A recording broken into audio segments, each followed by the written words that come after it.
네, 오늘로 대통령 선거가 보름 앞으로 다가왔습니다. 이번에 선출된 대통령 당선인 인수위 과정 없이 바로 국정 운영하게 되는데요. 그 어느 때보다 중요한 시기인 만큼 국민들이 제대로 된 후보가 대통령이 될 수 있도록 관심이 필요합니다. 자, 그런데 요즘 특정 후보를 비판하는 이 가짜 뉴스가 기승을 부리고 있습니다. 가짜 뉴스 양산, 이 분명한 범법 행위인데요. 이 시간에는 이명박근혜 심판 범국민행동본부 백은종 대표를 연결해서 관련 이야기 나눠보겠습니다. 대표님 안녕하십니까? 예, 안녕하세요. 네. 반갑습니다. 자, 지난 겨울 대표님께서는 촛불 전국을 지나면서 참 박사모 회원들에게 좀 폭행을 당하시기도 하셨는데 최근 좀 건강 어떠신지요?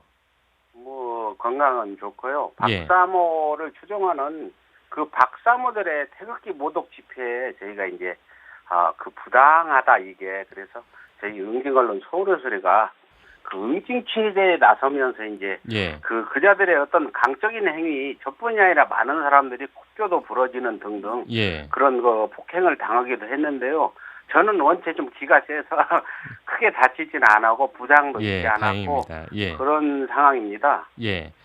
자, 최근에 이제 대선 국면 접어들면서 일부 종편 뉴스를 좀 보면 아예 뭐 특정 후보자, 뭐 이름을 거명할 수는 없지만 특정 후보와 이 인공기를 합성해서 보도하는 이런 행태들, 이른바 악의적인 여론몰이를 하고 있다. 이런 비판이 나오고 있는데 대표님께서는 어떻게 보십니까? 저희가 예상은 했었죠. 해바라기 같은 어떤 권력지향적인 그 신문 방송들의 형태는 그 촛불혁명을 거치면서도 변함이 없는 것 같습니다.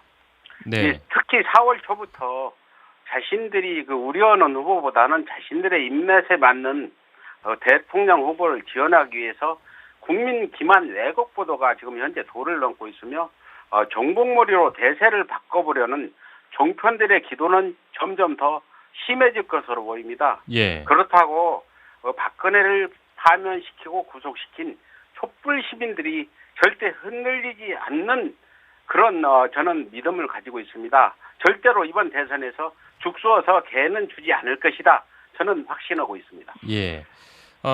대표님께서 몸담고 계시는 범국민행동본부, 뭐 다른 시민사회단체와 연대해서 신현희 구청장을 포함해서 전직 국정간부 등을 공직선거법 위반 등의 혐의로 검찰에 고발하셨는데 그 이들의 좀 혐의랄까요? 어떤 점에서 고발을 하시게 되셨습니까?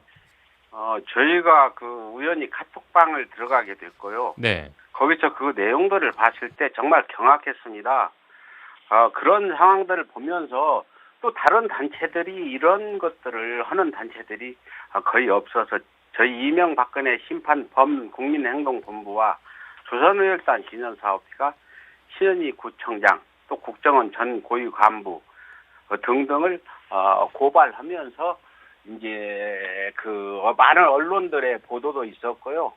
이런 것들의 죄상이 드러났음에도 지금 현재도 봐도 그 자들은 자기들이 한 짓들이 뭐 잘못이라는 반성의 기미는 보이지 않고 예.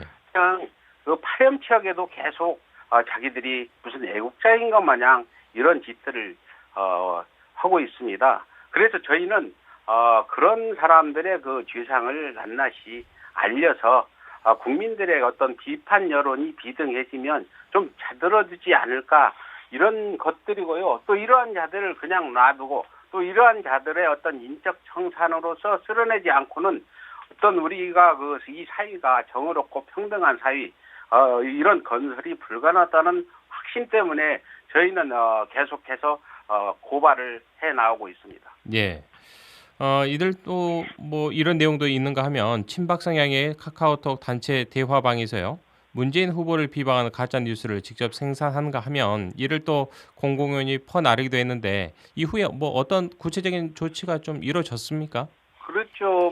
문재인 노무현 해가지고 강남구청장이 그 가짜 뉴스를 퍼나르는 그걸로 해서 지금 선관위의 고발로 지금 서울경찰청에 조사를 받은 바는 있어요. 예. 그리고 또 내란 선동으로 고발당한 그 강동구 의원, 서울 강동구 의원 신무현 씨는 아직 조사조차 하지 않고 있는 것으로 보이고요.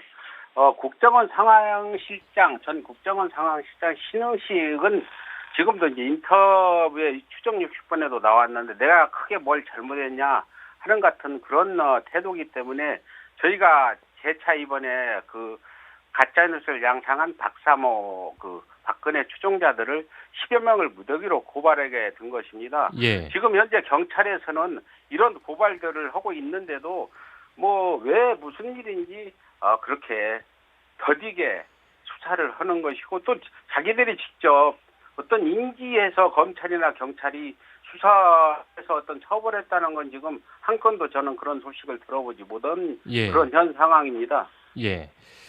자, 또 그런가 하면 헌법재판소의 이 재판관 8명에 대해서 자신들끼리 대화를 연 대화방에서 국민재판이라는 이름을 통해서 사형을 또 언도했습니다. 이게 참 있을 수 없는 일인데 어떻게 보십니까?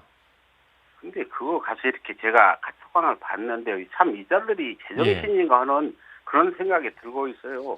그런 짓들을 아까도 말씀드렸지만 하고 있는 걸 우리 국정원이나 검찰, 경찰이 모를 리 없을 텐데 그러겠죠. 그냥 즐기고 있는 것 같아요.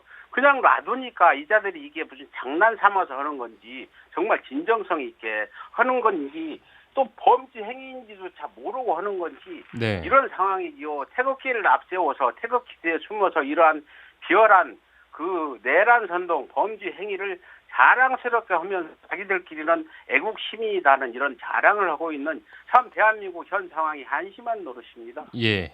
태극기 뒤에 애국심이라는 이 고유명사 뒤에 숨어 있는 좀 극우 보수 단체들의 좀 안이한 이 비상식적인 행동 많은 분들이 어떻게 바라볼지 참 궁금하고요.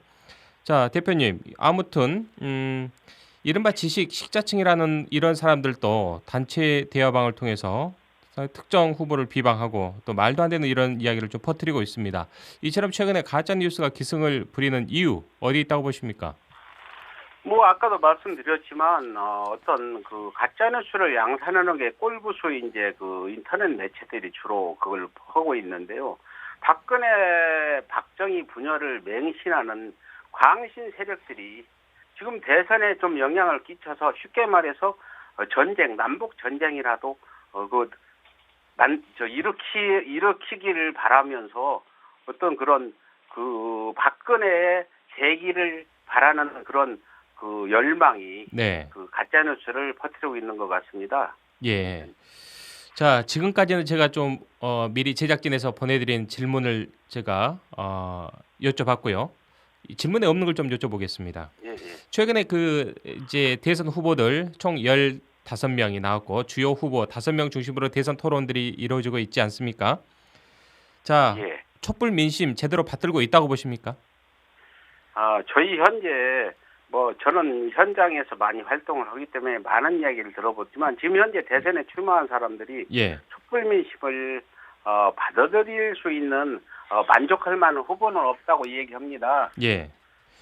저희만 하더라도 그 10년간 이제 땀과 피와 심지어 목숨까지 버리면서 이런 기적 같은 결과가 이번 촛불 혁명이잖아요. 예. 근데 이번 대선 후보 중에 과연 한반도 전쟁을 막고 평화를 세우는 후보, 이명박근혜 적폐 세력을 응징하고 정의롭고 좀 더 공평한 사회를 만든 후보로서 촛불혁명 정신에 부합되는 이런 후보가 있는지 많은 사람들이 의문을 가질 것입니다. 그렇지만 최선의 후보가 없다면 신중하게 차악이라도 선택해서 최악의 길은 가지 말아야 한다는 그런 말씀을 간곡히 드리고 싶습니다. 예. 자, 아무튼 다음 달 9일 치러지는 이른바 장미 대선이 촛불 혁명이 쟁취한 산물 아니겠습니까? 그럼에도 불구하고 현재 이 주요 후보로 일컬어지는 5분. 어제도 혹시 토론 보셨습니까? 대표님께서도요? 예, 봤습니다. 예. 어제 토론 보고 어떤 느낌 받으셨습니까? 과연 대통령 후보들이 이런 토론을 해야 되는 건지 참 토론 방식 문제인지 그 후보들의 어떤 인격의 문제인지 참 한심스럽다는 생각을 많이 했는데요. 그래도 어쩝니까? 그 중에서 좀 제일 나은 후보를 우리가 눈여겨봐야 되는 상황 같습니다. 예. 자, 아무튼 이러한 그 대선 국면에서 가장 또 악의적이고 또 편협적으로 나오는 게 바로 우리가 계속 이야기를 하고 있는 가짜 뉴스 아니겠습니까? 예. 정부에서는 좀 일부러 이걸 좀 방기하고 있다, 이런 느낌도 지울 수가 없다, 이런 주변의 지적도 있습니다. 시선도 있고요. 어떻게 생각하십니까, 대표님께서는? 예, 저도 그 가짜뉴스를 양산하는 사람들이 아주 무식하고 좀 뭔가 사회 경험이 없는 사람이 아니라 대학 교수 등등 참 상당히 그 꼴보수 기득권층들이 이를 선도하고 있는데 현 황교안 체제에서 한 사람도 그런 부분의 문제를 가지고 어떤 처벌을 했다는 소식은 없고 특히나 예. 지난 태극기 집회 일명 그 성조기 집회에서 박사모들이 저지른 어떤 불법 시위, 사람까지 4명이나 죽은 시위가 있었는데도 그 정광용 하나 지금 형사처벌을 하고 있지 못하는 이유가 예. 저는 박근혜 그 범죄를 저지를 때 국무총리로서 공범자라고 볼 수 있는 황교안 체제에서 그 벌어지고 있는 게 아닌가. 그 황교안 체제에서는 절대 그런 일들을 어떤 제재를 하지 않을 거다. 그래서 선거 전까지는 그런 걸 법적으로 어떻게 적극적으로 막지 않을 거다. 저는 지금 예상을 하고 예. 그런 것들은 사회단체나 시민활동가 촛불 시민들이 철저히 가리고 그런 것들이 그 유권자들의 눈과 귀를 가리지 않도록 홍보가 필요하다 이렇게 생각됩니다. 예. 자, 그렇다면 가장 근본적으로 이 가짜 뉴스가 생산되고 온라인을 통해서 유통되는 이 근본적인 좀 이 시발점이랄까요? 출발점을 좀 차단해야 되는 게 가장 급선무인데 발본색원하는 어떤 구체적인 뾰족한 대안이 좀 마련돼야 한다고 보시는지요? 뭐 원래 그 어떤 언론 쪽에 활동하는 또 더군다나 이렇게 인터넷에 글을 자주 쓰는 사람들의 어떤 양식의 문제라고 보는데요. 지금 네. 현재 대한민국에서는 저희가 박사모 집회에 나가 보면은 어떤 그런 상식적인 대화가 통하지 않는다는 거죠. 심지어 촛불에 나온 사람들은 젊은 어린애나 나이 든 사람이나 뭐 모조리 다 빨갱이니까 쏘아 죽여야 된다. 이런 일들이 지식층 박사모 측에서 나오고 있다는 거죠. 저는 이번 문제가 어떤 계몽이나 선도로 될 문제가 아니라 인적 청산이 앞장서야 이런 일들이 사라질 거다 봅니다. 예. 과연 적폐 세력 중에서도 정말 반성을 모르는 사람들은 강력한 처벌만이 이런 가짜뉴스 양산해서 그 우리나라의 어떤 국기를 흔드는 예. 이런 일들이 벌어지지 않게 하려면 저는 강력한 처벌이 우선하고 여기에 어떤 다음 정부가 들어서면 어떤 입법 조치도 필요하고 해서 예. 표현의 자유가 침해되지 않는 범위 내에서 가짜뉴스는 엄벌에 처해야 된다 이렇게 생각이 듭니다. 알겠습니다. 자, 이명박근혜 10년 동안 쌓아왔던 이 불통과 독재 그리고 독선, 바로 이러한 것들이 지난해 그 추운 겨울 우리 국민들을 광장으로 모이게 했습니다. 이 광장의 민심을 받들고 5월 9일 아마 대통령이 선출이 될 건데, 이 선출되는 대통령의 첫 번째 과제라고 한다면 우리 대표님은 어떤 과제를 주시겠습니까?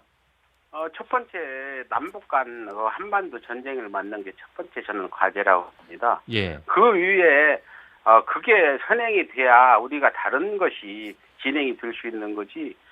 그래서 저는 평화를 지향할 수 있는 후보, 이 후보가 지금 첫 번째고, 지금 대선 후보들은 절대 그 한반도 전쟁은 내가 막겠다, 천언을 계속 해줘야 된다고 봅니다. 현 상황에서. 예. 그렇게 그게 저는 첫째라고 보고 있습니다. 예. 자, 그리고 우리가 이제 그동안 촛불 정국을 지나오면서 참 적폐란 이 단어 정말 수없이 들어왔지 않습니까? 적폐 청산에 대한 문제에 대한 우리 대표님의 견해를 좀 듣고 싶습니다. 저는 분명히 적폐 청산이 있어야 된다고 보는데요. 예. 이번 후보 중에 과연 적폐 청산을 제대로 할 수 있는 사람이 누군지 뭐 잘은 모르겠지만 기본적으로 촛불 그 혁명의 정신은 적폐 청산입니다. 이번 20대들이 여론조사에서 제일 그 추구하는 그 1위가 정의라고 그랬어요. 예. 지금 많은 통합을 얘기하는데 통합은 적폐 청산 후에 일어날 이야기해야 될 부분이라고 보고요. 적폐 청산 우리 촛불 그 시민들이 만약 이번 대선에 뽑힌 대통령이 적폐 청산을 하지 않는다면 제2의 촛불 혁명을 일으켜야 되지 않을까 이렇게 저는 절박하게 생각하고 있습니다. 예. 자, 대표님 끝으로 이 방송을 듣고 계신 우리 광주 전남 지역민들 애청자분들에게 대선을 앞두고 하시고 싶은 말씀 한번 속 시원하게 한 말씀 해주시죠. 예, 마지막으로 제가 간곡히 그러시죠. 말씀드리는데요. 예. 우리가 87년도에는 지금보다 더한 수많은 그 사람들이 죽어가면서 그 어떤 87년도에 그 뭔가 이루었다가 노태우 아가리에 쳐넣어주지 않았습니까? 제발 이번에는 다시는 죽서서 개주지 말자고 다시 한번 광주 전남 시민들께 간곡히 말씀드리고 싶습니다. 예, 알겠습니다. 오늘 이 좋은 말씀 고맙습니다. 예, 감사합니다. 지금까지 이명박근혜 심판 범국민 행동본부 백은종 대표와 이야기 나눴습니다.